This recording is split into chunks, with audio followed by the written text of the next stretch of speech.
Well, good evening. I'm your host, Robert Wilson with Cowboy Wisdom Hypno Acuity. And tonight's podcast is 7 ways why I've never had an argument in the physical world. Because I awakened to understand and admit that conversation was showing me my limitations.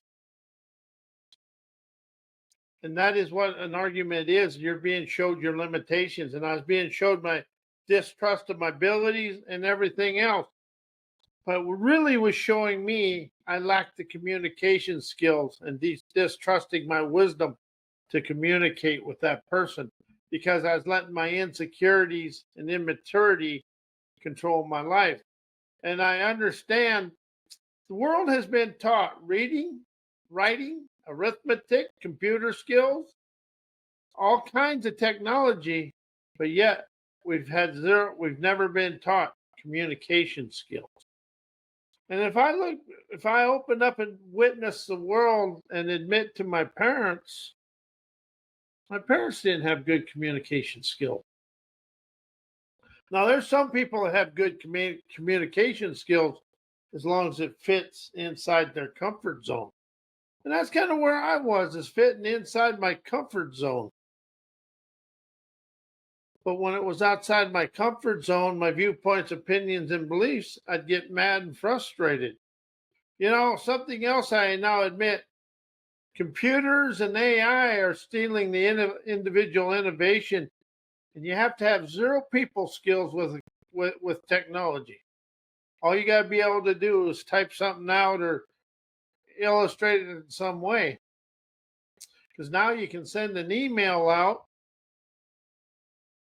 with unsavory crap, tell people this, tell people that, and you never have to come face to face with the consequences of that person. So how is the computers and all the technology stealing communication skills? Because the world today thinks I'll put it in the computer and the computer will take care of it. And how is computers? I know in the electrical trade, computers have stolen a lot of the individual innovation.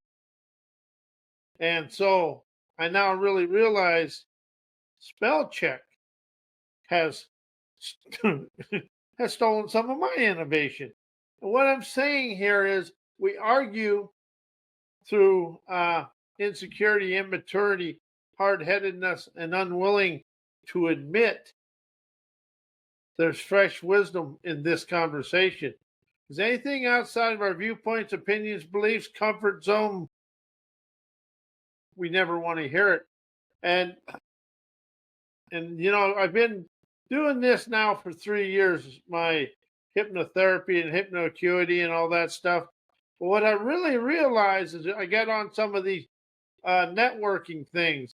It only took me 1 or 2 times to realize you can never talk to anybody on them networking events that's with anything beyond the education system, the college education system, and the business world, because they never understand how to communicate through wisdom. That is something I've really opened up to understand. Anything that isn't in the books or in the knowledge of the world, people get apprehensive about it. Education and books have taught us knowledge, yet zero communication skills. But what books and education lack is get your hands dirty, dexterity, invigorating, real, trend-setting, yazza pizzazz to dance with life. And see, something I've said this a lot lately.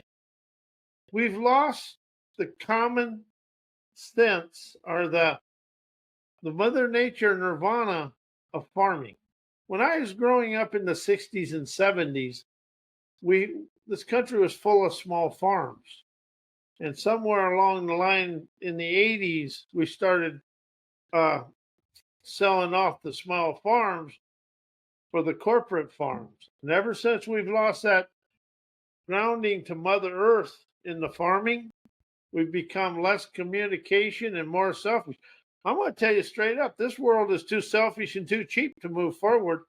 And business and education have, oh, we got to get them business profits up. We got to keep, well, when you got $200 million CEOs and people on the street, you got to start opening your eyes and seeing what's going on. And I'm not blaming that, but you got to understand what you're doing. And see, there's no communication. And yet, what's the common way countries handle their differences? War. How long has war been around? Since the beginning of time. You know, we can put people in college, put people on the moon, but world leaders can't even communicate away differences because they got that male egotistical third world enslaved mindset that of warmongering. But see, here's the thing: when you open up to understand that, you understand war is big business. This is what I really come awakened to. I was thinking about this when I was out on my walk today. The Battle of the Bulge in World War II. Some of you won't remember it. And you know, we give Eisenhower credit for winning World War II, which he did a lot of things. But however, who is the man out with the troops? Patton.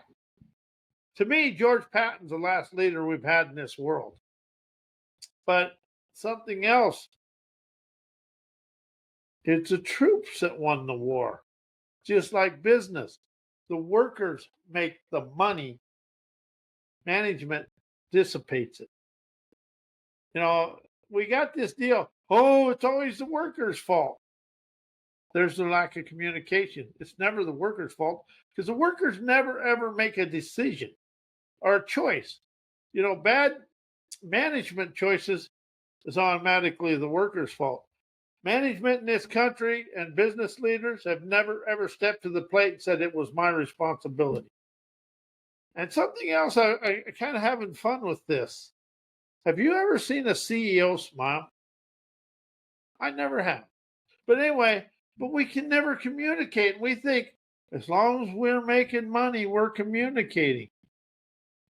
Money is a byproduct of people having money. See, that's something I've really opened up to. People are the assets of the world.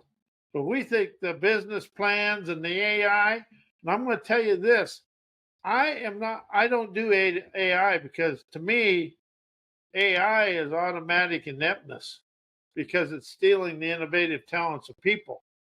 As long as people are making money, they never see the undercurrent of the situation. We've never been able to communicate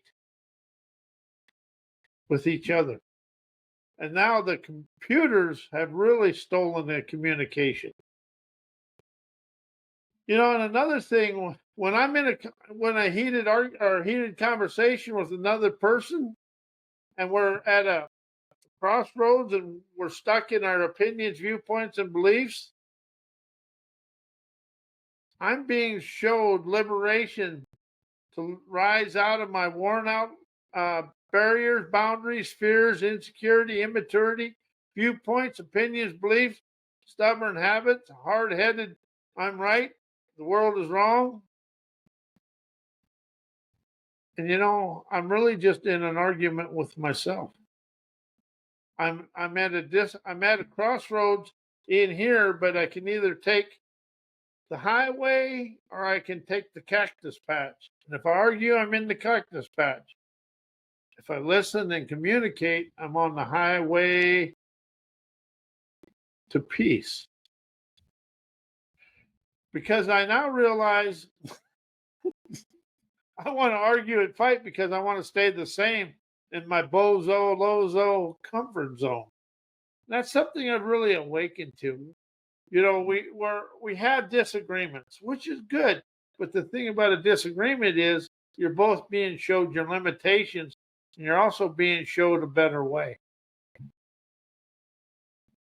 That is the biggest challenge we face. People are going to show us our adversity, controversy, and all that. People will show us the good, the bad, and indifferent in ourselves. Once you open up to understand the outside world is innocent of everything. Everything happens in here, not so much up here, because when you're in your thinking memory mind, you're in a bind of yesterday. Communication is listening to the in the present moment, in the present conversation, to with lyrical intuition to oratize your wisdom and a higher outcome. You know, I can be a stubborn person. I have to admit that my stubbornness likes me. One thing, my stubbornness and hard-headedness, they're always with me. But now I've opened up to understand when I'm starting to put that wall up and want to be condescending, I'm realizing that's my limitation.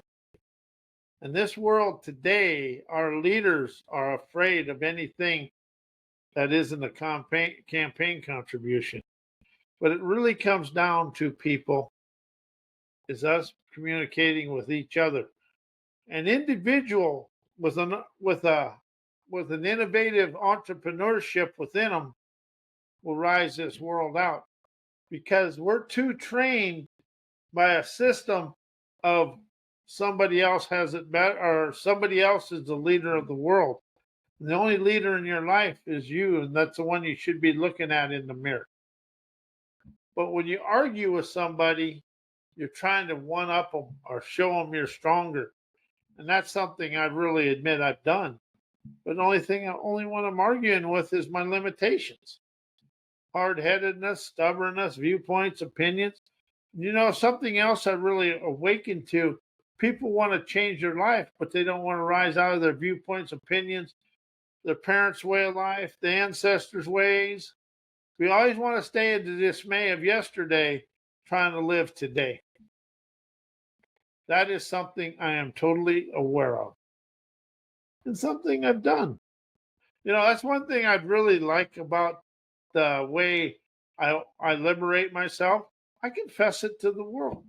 I address it and confess it in here and express it to the world. Because all your unsavory stuff is wisdom to the world. And there's a lot of people out there encompassing the same things, but when they hear it from somebody else, it gives them the courage to rise out of it. And see something else. I never do shift. I do rise. I want to rise out of it. When I rise of communication, I open up my thrill skills to have the thrills of foresight, lighting my life with liberating invitation, fostering enterprising wizardry, to decree I dance every day, celebrating rich extravagance because I listen to the free flowing energy within me. And as I set myself free from me, that is the wisdom of the world. I liberate me from me because I laugh at me to understand me, magically energizing my inner wise. Everything comes from the root chakra up or the gut, and we always think it's here.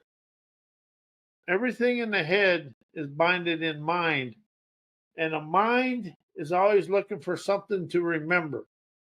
As you get a featureless scenery, you're freeing everything, appreciating today, unleashing rebellious energy, lionizing everyday stunning success. People, if you understand how blessed you are with wisdom, insight, and you'd light your light of life, but we've been taught to live inside a system of control. And see, you always want to remember that the education system is secondhand information written by somebody that wants to control you. And once you can open up and realize that, you can rise to your own situations. And I opened up to this the other day as I've never failed in the physical world and I've never argued in the physical world. I've argued internally and I failed internally. Because usually during the argument, there's a time to step up and communicate. I usually got mad and got quiet. And, holding everything in and afraid that I was going to hurt somebody. So I knew I had the courage and I had the charisma, I could handle it.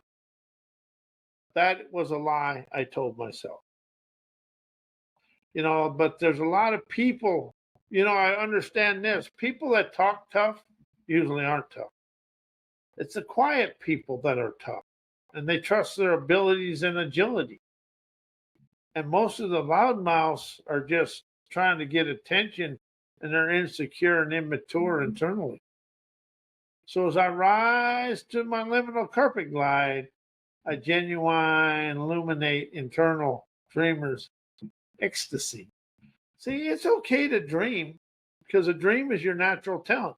A dream is free-flowing energy, but it's really free-flowing foresight lighting your light of life.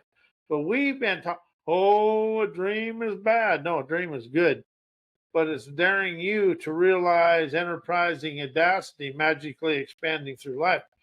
See, everything we were taught in school, to me, was to control me to fit inside a society of delusional despair. There's people out there that are doing very well, but how are they at peace with themselves? And that's one thing. You let go of the sappy of happy and you rise of peace. You propel everyday adventure, celebrating every day. That's the thing we never do, is celebrate our life. But we try to think our way through life and think and know our way through life, use knowledge in books. Everything in a book is somebody else's knowledge. Everything you write for you is wisdom, insight, and clarity of you. People, we got to open up to understand we're the sleek, unique talents that's going to ballet this world out of this sideways sliding situation we're in. There's zero leadership in the world. The leadership is who you see in the mirror. And, we think this guy's a leader and we get into the titleocracy. What you got to ask yourself, what has anybody done for me? And it's okay to say zilch, but why am I the one to lead me to the promised land? See how different them questions were?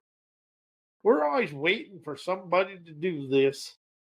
And then we sit there and get mad and frustrated, start yelling and screaming and stay the same. This is something I don't want to get political, but we had an election in 2020. We're having one in 2004 with the same people. So how are we the definition of insanity? Keep doing what we've always done, but expecting different results. And how have you done that in your life? Keep doing everything you always done, but expecting different results. See, it's the words and the questions we ask ourselves is the quality of life we live. And that's the reason I never use change, heal, create, transformation, forgiveness, think, know, learn, knowledge, and thoughts, because they're all muddled in yesterday's muckery. And the only muckery there is me mocking myself. The words, it's listening to the images of the inspirations of my imagination opens my streaming intuition to understand my life, comprehend my life, the wisdom to show me through to rise me out of yesterday with the revelations of rebellious elegance that dances me through life. You are the leader of your life. Just wake up in the morning and say, I am the leader, with listening elegance, appreciating today. The 3 words in the morning is whatever you choose. Mine is I'm sovereign. And the reason I love the word sovereign, because it's uncontrolled by outside sources. And how is your life totally controlled by outside sources? And how could you unleash them, unlock and unleash and let go of them outside sources to realize your life is lived in here? I only use words that are in here. If I don't feel it if I don't listen to it coming from my root chakra up through it's not for me. It's about really rising to my intuition and imagination. See, when you understand you're a free flowing energy, because see, I'm not a human being, because human being, that's from a book. Anything from a physical world book is what somebody else wants me to think, know, and do. So I get out of that poopy do to realize I'm a sovereign energy on a spiritual voyage. I don't have to be attached to nothing, because everything I encompass in the physical world is an innovative, uh, it's innovation for me to move forward. It's inspiration. Your dreams are inspiration. Your imagination, inspiration. That is an energizing boldness to rise you out of yesterday. You know, I'm 68 years old, and I've looked back and I've really done some soul searching. The world is still pretty much the same in a lot of ways. Same things going on over in the Middle East. This is going on, and all this business and education is actually taking this country downward. You are the one that will rise it out of its current situation. When you quit arguing and trying to be right and thinking that everything that's going on today, the leaders have it under control. Well, they got you under control, but never that.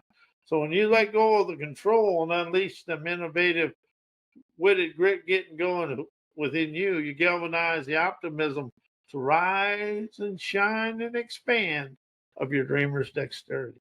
I want to thank you. I'm Robert A. Wilson with Cowboy Wisdom Podcast, Cowboy Wisdom Hypnoacuity. Hypnoacuity is hypnotherapy that quiets the inner landscape. And also take the word mind out of your life and use the word scenery and see where you go in life. And thank you. And may your life be as blessed as you are a blessing to me and the world. Thank you.